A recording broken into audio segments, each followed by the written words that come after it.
a ministry of kuzaapp.com, where you can ask questions and we will give you a biblical response. Now let's hear today's question. Right. The question for today is, where did God come from? First of all, thank you so much for asking this question. This is a question that most people ask. If God created the world, then who created God, or who made God, or where did God come from? So I am going to attempt to respond to your question. And the first thing will just base from the introduction. If God created the world, then who created God? One thing we need to understand is God is self-existent. He existed before the creation of the world, or the coming together of the world, and He exists even after. And I will read Psalms 90 verse 2. Before the mountains were brought forth, or ever you had formed the earth and the world, from everlasting to everlasting, you are God. What we see the psalmist try to bring is God has no beginning and has no end. He existed before time, He exists when time exists, and He exists when time elapses. And so we see two things.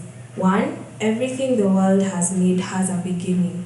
When He says, before the mountains were brought forth, or ever you formed, or you had formed the world, from everlasting to everlasting, you are God. So one, everything in the world has a beginning, and the beginning of everything in the world, time, space, matter, is or comes from God. That means then God is not confined to time, to space, to matter. He is immaterial, He is timeless, and He is eternal or spaceless.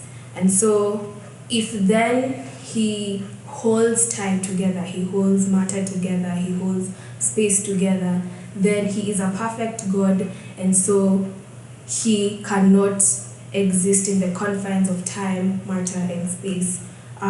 Second, we learn that God has no beginning. The psalmist says, from everlasting to everlasting, you are God. That means then He has no beginning and He has no end. And so we see no one created God, because if, look at it this way. If something was created, then it is subject to change. And so the Creator has the ability, or the strength, or the right to move around or to make change in it. But you see, in the book of Hebrews, chapter 13, verse 8, it says, Jesus Christ, God, is the same yesterday and today and forever. That means He does not change. He is not subject to change.